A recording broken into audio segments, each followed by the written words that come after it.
What's up mga kamaster? Isang mapagpalang araw sa ating lahat at welcome back na naman po sa aking YouTube channel. At welcome back din sa panibagong episode. For today's video mga kamaster, i-update ko kayo sa aking ginagawang pang D-dive na SJ na ETCM. So bali sa episode ito mga kamaster ay ipapakita ko sa inyo ang tamang pagkabit ko ng sideline release. Yan. Dito natin nilalagay yung line release sa banda rito. Yan. Hindi siya dito sa taas, dito sa baba mga master. Yan yung aking papakita sa inyo. Siyempre bago tayo mag-umpisa mga kamaster sa ating tutorial, sa mga bago pa lang po sa aking YouTube channel, kung hindi ka pa po nakapag-subscribe, paki-subscribe niyo po mga kamaster. Maraming salamat po mga kamaster sa inyong suporta. Umpisa natin, let's go. So bali ito po yung aking trigger housing. Bali tinanggal po natin yung trigger nya at saka yung sear nya, pinlock nya para dito. Ang gagawin lang natin mga master, ilagay natin yan dito ng ganyan. Yan, tapos sure nyo lang na nakalibil dito sa babaw na to yung ating, yan, kapantay din sa babaw na to yung ating buntot ng ating housing, trigger housing. Yan. Tapos yung butas na yun ay lalagyan natin ng guhit sa loob.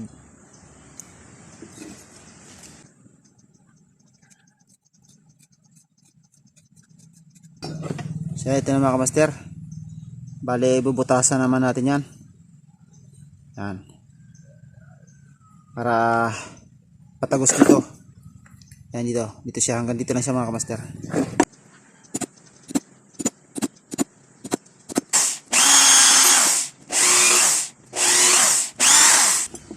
Bali nabutasan natin, sundan natin siya ng router mga master. Bali routerin natin yan.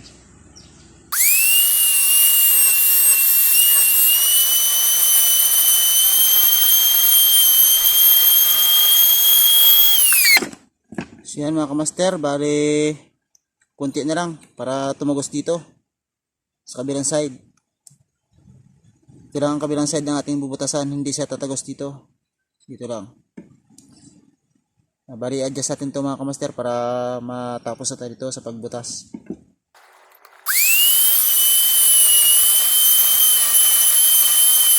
Ang butas na mga master.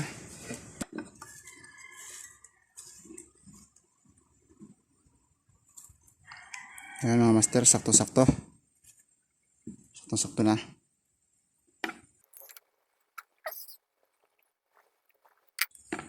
Okay mga master. Okay na yung butas.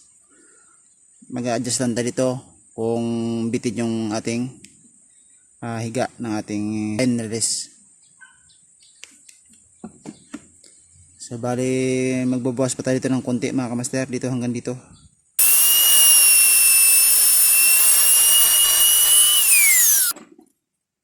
So ito yung ating gagawing pang line release dahil wala tayong flat bar na ganito kanipis. So kukuha na tayo dito ng kunting parts.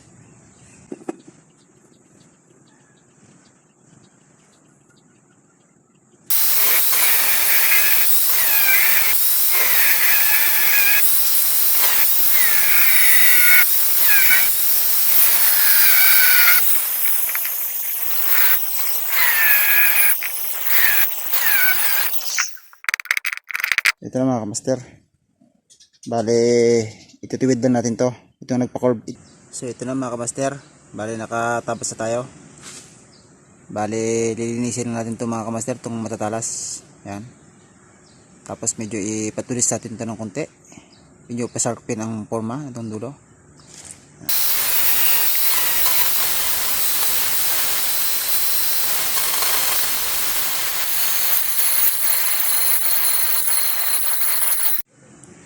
Yan mga kamaster, medyo malinis na yung ating ginawang pang line release. So dito naman po tayo mga master. Bali ito mga kamaster ay ikakat natin ng medyo pa-slide. Yan, ikakat natin to, itong part na to. Yan, kumbaga parang ganyan din sa katulad sa dati sa unahan. medyo nakat siya ng slide. Ganon din yan dito, parang pagkaroon din siya para gumanya siya. Para yung ating liner release ay yan, gumanya yung ating liner release, humapay siya ng maayos. Yan. Kailangan natin tanggalin tong kanto na to para humiga siya ng ganyan pag nagre-release yung ating trigger.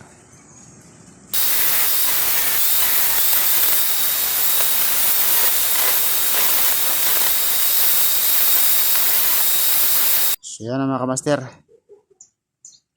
nakat na natin. So ito na mga kamaster, yan, ito yung line release natin. Yan, yung butas. Bago natin siya ituloy yung butasan dito ng kanyang pinlock, ay sure natin na sakto-sakto dun sa may babangga na yun, stainless na yun, yung ating dulo ng ating itong part na to ng ating pang line release. Ito, dun babangga yan sa bandang yan, sa nakislap na yun na stainless. Sure lang natin doon na sakto-sakto. Yan. Ito na mga kamaster. Yan. Bali bubutasan na natin ito mga kamaster dito sa ibabaw, papunta doon sa ilalim. Yan. Guhitin natin lapis ito para sa sintro-sintro ang tama.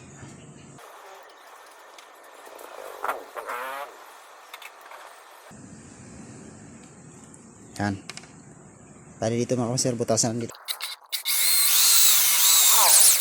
Tingnan natin kung sintro. Yan mga kamaster,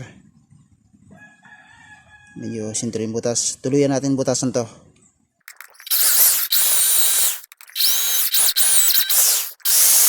Yan, butas na mga master. Yan mga kamaster, bali tapos na tayo sa pagbutas. Yan, at tagos na rin doon.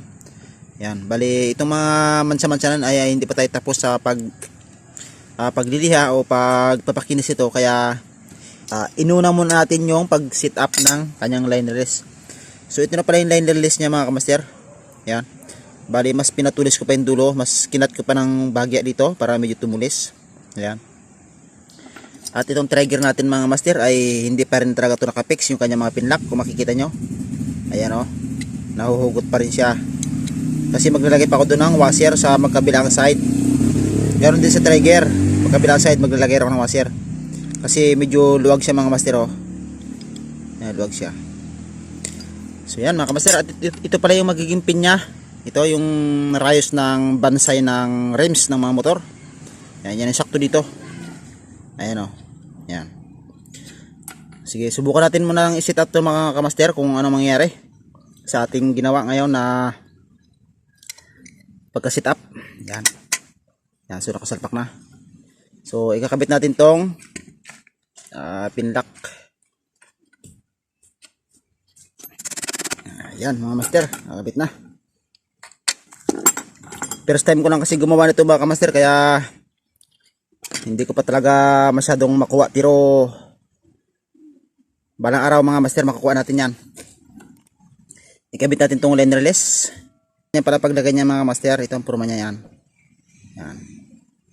Salpak natin doon. Yan.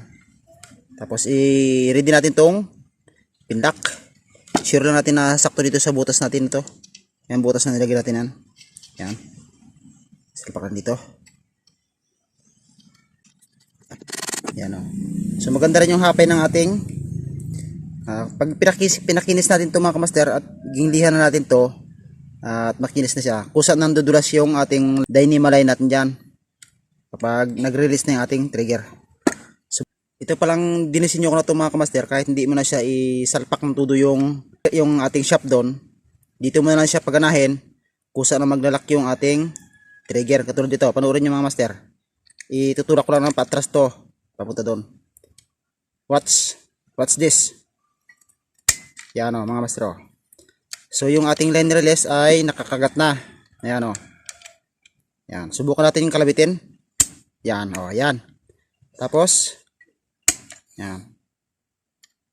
Kalabitin natin ulit mga master. Kusang release yung ating line release. Yan, oh, yan.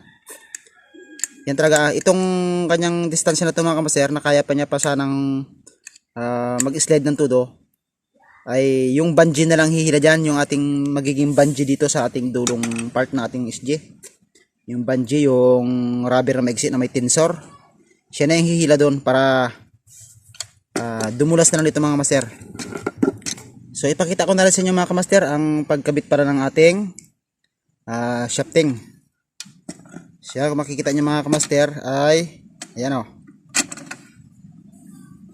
Yan ay nakarelease. Lagyan lang natin dito yung shaft sa babaw.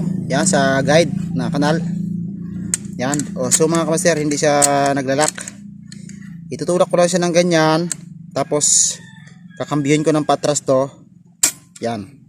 Hindi mo na siya matatanggal yan mga master. Yan. Hindi mo na siya matatanggal hanggat hindi mo kinakalabit yung trigger. Yan. O, panoorin nyo mga master. Balik ko dito. Yan. So yan. Hindi pa yan nakakagat. Yan. Kalabitin na natin to ng patras. Yan o. Yan. Bali mga kamaster, ay ito ay talagang yung design na to ay matagal ko itong pinag-aralan mga kamaster, sa isip ko lang. Kahit medyo pagod na yung isip ko. So talagang pinagpukusan ko talaga ito mga kamaster. Kahit na ako ay pagod, talagang ito lagi aking iniisip na may pakita sa inyo mga master yung kauna-unahan kong paggawa nito. Yan o. Kahit hindi mo na siya, kung gusto mo na mga master, yan katulad dito, i-atras ko yung shaft. Yan, naglalak siya. Kung tinatamad ka naman mag-atras ng shaft na to papunta doon dahil medyo matigas, ito na lang gawin nyo mga master. Yan, ganito na lang gagawin. Yan, salpak mo lang ng ganyan. Si line release na ang bahalang mag-lock sa loob. Yan. Oh. So yan mga kamaster. Ganyan siya kalupit. Ayan o. Yan. Subukan ulit mga kamaster. Yan. Tapos to. Yan. Yan o. Okay. So bali marami pa ang kulang dito mga kamaster. Maglalagay pa pala ako dito ng trigger guard. Yan. Dito. Siyempre mga kamaster, bago natin tapusin itong video to mga kamaster, ay butasin na rin natin to para sa ating screw lock.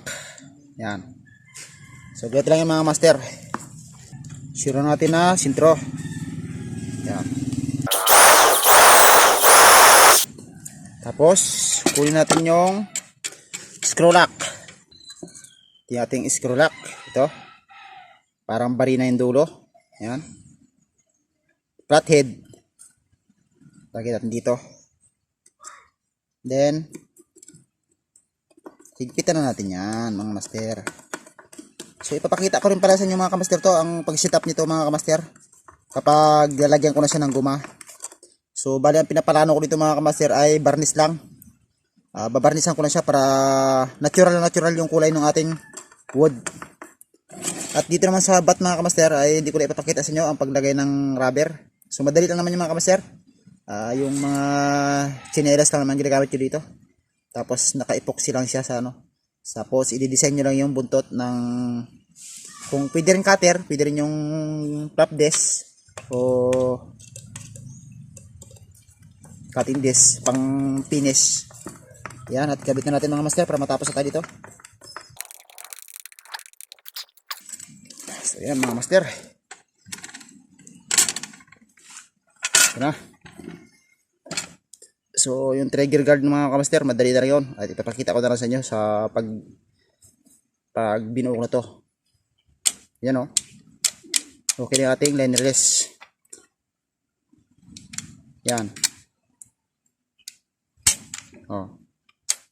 Tingnan nyo mga kamaster yung trigger at saka tong line at saka tong shaft. Maigi. Yan. Tingnan nyo maigi. Sabay-sabay silang kumikilos. Yun o. Yan. Yan. Hindi mo na siya matatanggal mga master. Hanggat hindi mo kinakalabit yung trigger. Okay. Yan. So sa tagal na panahon mga kamaster. So medyo nakuha ko na rin yung aking iniisip laging idea about sa sideline release na nip to neck trigger mechanism. So habang tumatagal mga kamaster ay pa-improve tayo ng pa-improve. Yan naman ang ating gustong mangyari sa ating tutorial mga master. Para na rin maibahagi ko sa inyo yung mga kaalaman ko at sa mga mahilig maggumawa nito ay matutunan nyo rin mga kamaster balang araw. So yan na mga kamaster. Okay. So yun mga kamaster, sana may natutunan po kayo sa araw na to sa aking tutorial. At sana nag-enjoy kayo sa inyong panonood mga kamaster. Sa pag asimbolo ko nito. Yan, paglalagay dito. Yan, paki-share nyo rin mga kamaster at paki-like na rin po. At siyempre, sa mga hindi pa naka-subscribe po sa akin, nako mga master, i-subscribe nyo na po aking YouTube channel para isang malaking tulong na rin po sa akin yan mga kamaster bilang isang small vlogger po. At sa mga hindi po nag-i-skip ng ads ay maraming salamat po mga kamaster. Ito na yung ating tutorial sa araw na to. Papakita ko na sa inyo mga kamaster ang pag-varnish nito at pagkabit ng mga rubber. Ayan. Okay na.